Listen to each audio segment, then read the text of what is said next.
കോഴിക്കോട് ചക്കിട്ടപ്പാറയിൽ ആത്മഹത്യ ചെയ്ത ജോസഫിന്റെ മരണത്തിൽ സമഗ്ര അന്വേഷണം വേണമെന്ന് ബിജെപി സംസ്ഥാന അധ്യക്ഷൻ കെ സുരേന്ദ്രൻ. ആത്മഹത്യാക്കുറിപ്പ് പോലീസ് മുക്കിയതാണ്. പഞ്ചായത്ത് പ്രസിഡന്റ് ജോസഫിനെ അധിക്ഷേപിച്ച് സംസാരിച്ചെന്നും ആത്മഹത്യ ചെയ്യുമെന്ന് മുന്നറിയിപ്പ് നൽകിയിട്ടും ആരും ജോസഫിനെ തിരിഞ്ഞു നോക്കിയില്ലെന്നും കെ സുരേന്ദ്രൻ വ്യക്തമാക്കി. അതേസമയം ജോസഫിന്റെ സംസ്കാര ചടങ്ങുകൾ പൂർത്തിയായി. ബിജെപി സംസ്ഥാന അധ്യക്ഷൻ കെ സുരേന്ദ്രൻ അടക്കമുള്ള നിരവധി പ്രമുഖർ അന്തിമോപചാരം അർപ്പിക്കാനെത്തി.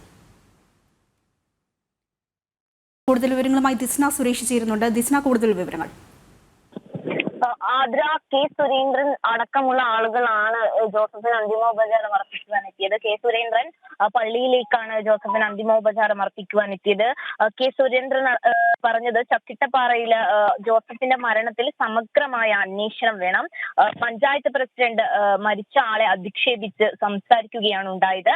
പാവങ്ങളെ കൊലയ്ക്ക് കൊടുക്കുന്ന ആളായി പിണറായി വിജയൻ മാറിയെന്നും ആത്മഹത്യ ചെയ്യുമെന്ന മുന്നറിയിപ്പ് നൽകിയിട്ടും ആരും ജോസഫിനെ തിരിഞ്ഞു നോക്കിയിട്ടില്ല എന്ന കാര്യമാണ് ബിജെപി സംസ്ഥാന അധ്യക്ഷൻ കെ സുരേന്ദ്രൻ വ്യക്തമാക്കിയത്. അതുപോലെ തന്നെ ഈ കേന്ദ്രം നൽകുന്ന ഫണ്ടുകൾ എവിടെ പോയി എന്നൊരു ചോദ്യം കൂടി അദ്ദേഹം ഉന്നയിക്കുകയുണ്ടായി.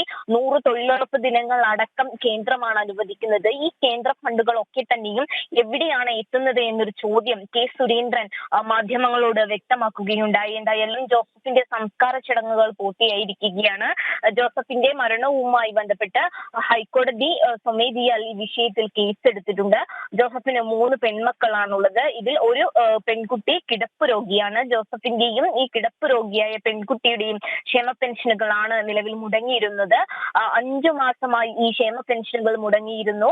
ഈ ക്ഷേമ പെൻഷനുകൾ മുടങ്ങിയ സമയം തന്നെ 15 ദിവസത്തിന് മുൻപ് തന്നെ പഞ്ചായത്ത് സെക്രട്ടറിക്കടക്കം ജോസഫ് താൻ ഇത്തരത്തിൽ തനിക്ക് ജീവിക്കാൻ മറ്റു മാർഗങ്ങളില്ല, തനിക്ക് ജീവിക്കാൻ കഴിയാത്തൊരവസ്ഥയാണ്, ഈ അവസ്ഥയിൽ താൻ മുന്നോട്ട് പോവില്ല, തനിക്ക് എന്തെങ്കിലും ഒരു പരിഹാര മാർഗം ഉണ്ടാക്കി തരണമെന്ന് കാണിച്ച് പഞ്ചായത്ത് സെക്രട്ടറിക്കടക്കം കത്തെഴുതിയ ഒരു സാഹചര്യം ഉണ്ടായിരുന്നു.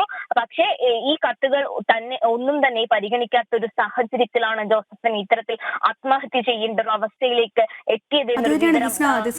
നമ്മൾ കഴിഞ്ഞ ദിവസം കണ്ടതാണ് ഇദ്ദേഹത്തിന്റെ ആത്മഹത്യയിൽ ഒരു 5 മാസത്തോളമായിരുന്നു ഇദ്ദേഹത്തിന് ഈ പെൻഷൻ മുടങ്ങിയിട്ട്. അതുപോലെ തന്നെ നിരവധി പ്രശ്നങ്ങളിൽ ഇദ്ദേഹം ഒറ്റയാൾ സമരം നടത്തിയിരുന്ന ആളുമാണ്. അപ്പോൾ ഈ ബിജെപി സംസ്ഥാന അധ്യക്ഷൻ പറയുന്നതിലും കാര്യമുണ്ടെന്ന് വേണം നമ്മൾ കരുതാൻ, അല്ലേ? തീർച്ചയായും ആതിര സൂചിപ്പിച്ചതുപോലെ തന്നെ നിരവധി തവണ ഈ സംസ്ഥാന സർക്കാരിന്റെ അന്യായങ്ങൾക്കെതിരെ പോരാട്ടം നടത്തിയ ഒരു വ്യക്തിയായിരുന്നു ജോസഫ് എന്നാണ് അവിടുത്തെ ആളുകളൊക്കെ തന്നെയും അയൽക്കാരൊക്കെ തന്നെയും പറയുന്നത്. നിരവധി തവണ പഞ്ചായത്തിന്റെ അടക്കം പ്രവർത്തനങ്ങളെ രൂക്ഷമായി വിമർശിച്ച വ്യക്തിയായിരുന്നു. ഇദ്ദേഹത്തിന് 5 മാസത്തോളമായി പെൻഷൻ മുടങ്ങി. കിടപ്പ് രോഗിയായ മകളുടെയും ക്ഷേമ പെൻഷനുകൾ മുടങ്ങി. 15 ദിവസത്തിന് മുൻപ് ഇദ്ദേഹം പഞ്ചായത്ത് സെക്രട്ടറിയെ സമീപിച്ചു. തനിക്ക് ജീവിക്കാൻ നിർവാഹമില്ല, എന്തെങ്കിലും ഒരു വഴി ഉണ്ടാക്കി തരണം എന്ന തരത്തിൽ സാമ്പത്തികമായി താൻ പിന്നോക്കം നിൽക്കുന്ന ഒരു അവസ്ഥയിലാണ് എന്നൊക്കെ കാണിച്ചു. മുൻകൂട്ടി ഇത്തരത്തിൽ ഒരു കത്ത് എഴുതിയിട്ട് പോലും യാതൊരു തരത്തിലുള്ള നടപടിയും പഞ്ചായത്തോ അല്ലെങ്കിൽ അധികൃതരുടെ ഭാഗത്തു നിന്ന് ഉണ്ടായിരുന്നില്ല എന്നൊരു ആരോപണം തന്നെയാണ് നാട്ടുകാരുടെ അടക്കം ഭാഗത്ത് നിന്ന് ഉയർന്നു വരുന്നത് എന്നത് നമുക്ക് വ്യക്തമാക്കാൻ കഴിയും. ബിജെപി സംസ്ഥാന അധ്യക്ഷൻ ഉന്നയിച്ച ഒരു കാര്യം ഇവിടെ വ്യക്തമാവുകയാണ്, ഒരു ചോദ്യം ഇവിടെ വ്യക്തമാവുകയാണ്. ഇത്രയും അധികം കേന്ദ്ര ഫണ്ട് അനുവദിച്ചിട്ട് സംസ്ഥാന സർക്കാർ ഈ കേന്ദ്ര ഫണ്ടുകൾ എവിടെയാണ് വിനിയോഗിക്കുന്നത്, അല്ലെങ്കിൽ എന്തുകൊണ്ടാണ് ഇത്തരം പ്രശ്നങ്ങൾ ഉണ്ടാവുന്നത് എന്നത് വ്യക്തമാക്കണമെന്നാണ് ബിജെപി സംസ്ഥാന അധ്യക്ഷൻ കെ സുരേന്ദ്രൻ വ്യക്തമാക്കിയിരിക്കുന്നത്. എന്തായാലും മറിയക്കുട്ടി അടക്കമുള്ള ആളുകൾ അവരുടെ ക്ഷേമ പെൻഷന് വേണ്ടി